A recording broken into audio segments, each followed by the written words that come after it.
Ujjivan small finance bank. Ujjivan small finance bank बहुत ही सबसे शानदार बैंक में से एक है, USFBL। इसको एनालाइज करते हैं। हम सबसे पहले, मैंने आपको पहले भी समझाया हुआ है, हम इस उज्जीवन स्मॉल फाइनेंस बैंक को दो पर्सपेक्टिव में स्टडी करेंगे, fundamental analysis and technical analysis. दोनों चार्ट को भी स्टडी करेंगे और साथ में हम इसका क्या करेंगे, फंडामेंटल एनालिसिस। तो स्टार्ट हर रोज की तरह कहां से करते हैं हम, फंडामेंटल एनालिसिस से। तो चलिए जी स्टार्ट करते हैं। मार्केट कैप 10,000 करोड़ के आसपास है, मतलब बहुत स्मॉल कैप बैंक है। करंट प्राइस 49 रुपीज है। हाई लो 51 पे गया है, 30 पे मतलब हाई के आसपास है। स्टॉक की PE 13 है, it must be less than कितनी होनी चाहिए, 25। वैल्यू इन्वेस्टिंग के प्रिंसिपल से उससे लगभग आधी है। बुक वैल्यू 31 है, it is excellent.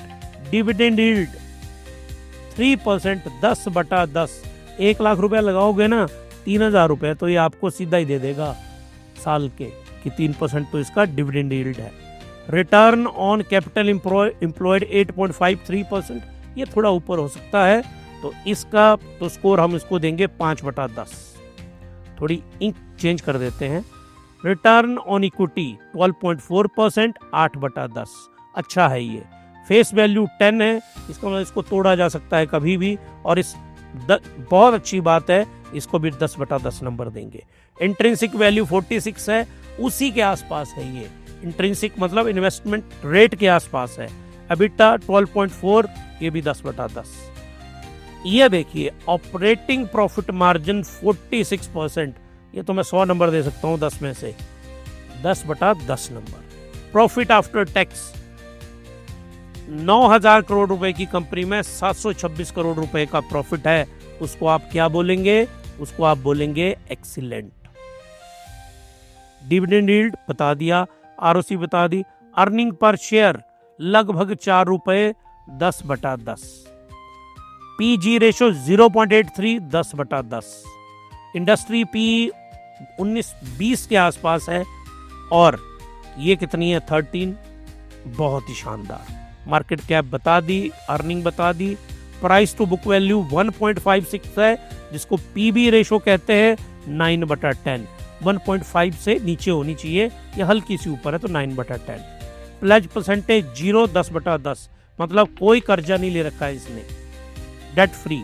Profit growth ये बहुत ही माइनस है, 0/10। और सेल्स ग्रोथ 12% है, इसको हम 8/10 करेंगे। तो इसको सारे पैरामीटर को स्टडी करते हुए आप इसको देखिए, इसके लिए एक ही शब्द निकल के आएगा, और वो शब्द है excellent. Excellent fundamental analysis. Parameters, इसके मेजॉरिटी पैरामीटर 95% एक्सीलेंट हैं। तो ये इन्वेस्ट करने के लिए तो जो फंडामेंटल एनालिसिस है वो अप्रोक्सीमेटली 90 आउट ऑफ 100 मार्क्स, अगर मैं इसको एडजस्ट करूं तो 90 आउट ऑफ 100, तो 90% मार्क्स के साथ ये स्टॉक खड़ा है। तो आपको इस तरह का शानदार बच्चा चुनना है कि आपने अब आप जाके आपके पोर्टफोलियो को देखना कि आपके पास कौन सा बैंक है, और उसके फंडामेंटल एनालिसिस कुछ नहीं करना, प्रिंट आउट निकाल लेना, दोनों सामने रख लेना, दोनों को कंपेयर कर लेना, आपको आपके सामने दिख जाएगा कि आपने सही स्टॉक खरीदा है कि आपने गलत स्टॉक खरीदा हुआ है। मार्केट की जो डेप्थ है वो ऐसे चलती है कि कभी मार्केट ऊपर चली गई, किसी दिन आपका तुक्का चल पड़ा तो आपको लगता है कि आप बहुत बड़े तुर्रम खान हैं, कि आप तो अर्जुन से भी आगे निकल गए, वो तो आपने तुक्का मारा था और उस स्टॉक ने आपको पैसा दे दिया। आप फंडामेंटल एनालिसिस पे कैसे स्टॉक पिक करते हैं ना, यही है स्टॉक पिकर की रियल कहानी। आप कितने शानदार हैं यहीं से पता चलेगा वो। अब आइए आप टेक्निकल एनालिसिस करते हैं, और आज बहुत लंबा वीलॉग हो रहा है, इसको वाइंड अप भी करेंगे हम। तो यहाँ पे देखिए टेक्निकल एनालिसिस हमने किया। टेक्निकल एनालिसिस में आप देखिए यहां जैसे RSI वैल्यू है इसकी, मतलब ये बाई जोन के अंदर है आज की डेट में। स्टॉक यहां से चढ़ा, घटा, फिर चढ़ा, फिर नीचे आया और कंसोलिडेट हो रहा है आज की डेट में। कंसोलिडेशन जोन में स्टॉक कंसोलिडेशन जोन के अंदर ये स्टॉक है। और जो भी स्टॉक कंसोलिडेशन में होता है और अच्छे उसके पैरामीटर हैं जो हमने अभी देखे, तो वो बाइंग जोन में होता है। तो ये बाइंग जोन में है। अब एक और, ये आप देखिए EWXTL, ये मैं ट्रेडिंग व्यू से लेके आया हूं। ये देखिए जून पिछले साल से लेके मार्च तक ये स्टॉक गिरा। ये देखो आप, ये देखो ये स्टॉक गिरा। और हिमालयन कैपिटल इन्वेस्टमेंट, जिसके जरिए हम इन्वेस्टमेंट करते हैं स्टॉक मार्केट में, इस पूरे जोन में हमने खरीदा। समवेयर अराउंड 10,000 के करीब हमारे पास स्टॉक होंगे, इसी जोन में हमने खरीदा है इसको। और हमारी जो एवरेज बनी है वो ₹40 के आसपास बनी है, वहाँ अप्रोक्सीमेट 40 रुपीज पर शेयर।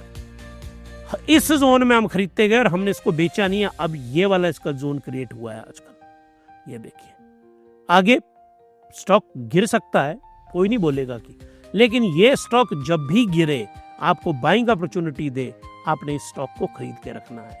यही ये चार्ट बता रहा है। अब इसी स्टॉक को मैं मंथली फ्रेम पे भी लेके आया हूँ।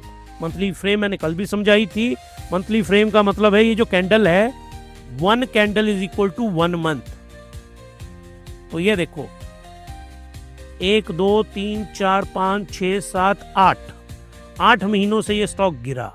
फिर 1 2 3 4 5 अभी लगातार 1 2 3 4 महीनों से ये स्टॉक राइज कर रहा है ऊपर। तो ये देखिए मंथली टाइम फ्रेम के ऊपर इस ब्लू लाइन को बोलते हैं सिग्नल लाइन। मैंने समझाया आपको ये टेक्निकल एनालिसिस में सिग्नल लाइन। तो सिग्नल लाइन का टिप देखो ऊपर की तरफ जा रहा है।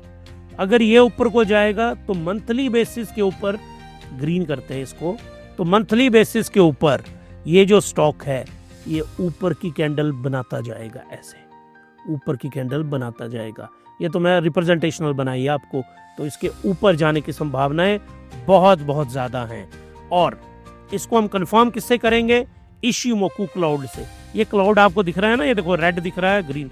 रेड जहां भी क्लाउड होता है ये देखो, तो ये स्टॉक गिरता है। जब भी ये ग्रीन होगा, ये देखिए ग्रीन वाला जोन आएगा तो ये ऊपर को जाएगा। तो इसका आने वाला टाइम कौन सा बता रहा है? ग्रीन बता रहा है।